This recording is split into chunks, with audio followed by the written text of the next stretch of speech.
अग्निपथ योजना के विरोध में बड़सर ब्लॉक कांग्रेस के पदाधिकारियों ने बाजार में रोष रैली निकाली और जमकर केंद्र सरकार के खिलाफ अपना गुबार निकाला है। इस मौके पर बड़सर के विधायक इंद्रदत्त लखनपाल की अगुवाई में रैली निकाली गई और रोष रैली के दौरान अग्निपथ योजना के विरोध में केंद्र सरकार के फैसले को नकारा गया और जल्द इस फैसले को वापस लेने की मांग भी की गई। विधायक इंद्रदत्त लखनपाल ने कहा कि केंद्र सरकार की अग्निपथ योजना युवा वर्ग के साथ धोखा और खिलवाड़ है।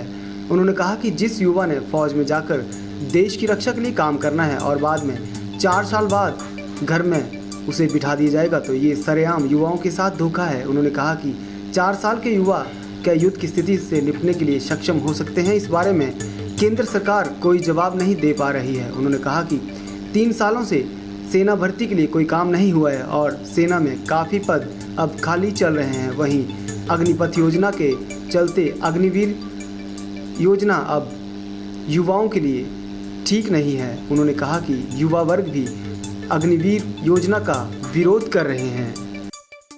देश की सुरक्षा के साथ जो खिलवाड़ हो रहा है उसको लेकर जो है कांग्रेस पार्टी पूरे देश में उग्र रूप अपनाए हुई है और इसका विरोध करने का एकमात्र लक्ष्य ये है कि जो हमारे देश का युवा जो वर्ग है उसके साथ सरासर उनकी जो जवानी है उसके साथ ये सरकार खिलवाड़ कर रही है। जिस व्यक्ति ने फौज में जाकर देश की सुरक्षा करनी है और उसके साथ जब इस प्रकार का कुठाराघात होगा और मात्र उसको 4 वर्ष के बाद नो रैंक नो पेंशन के द्वारा घर में बिठा दिया जाएगा तो आप बताइए कि उसके साथ न्याय कहाँ हुआ। सबसे बड़ी बात यह है कि जिस प्रकार से आज देश की सरकार ये कह रही है कि यंग इंडिया और यंग आर्मी जो वो नारा दे रही है, तो आज से पहले क्या बूढ़े लोग भर्ती होते थे?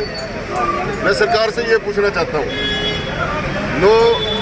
जब करगिल का युद्ध हुआ था तो उस समय एक रिपोर्ट तैयार की गई थी फौज के लिए कि हमें एक नौजवानों की टीम जो है वो अलग से बनानी पड़ेगी और उसमें 8 से 10 साल का अनुभव उनको दिया जाएगा ताकि वो देश की सुरक्षा के लिए जो है हमेशा तत्पर रहे।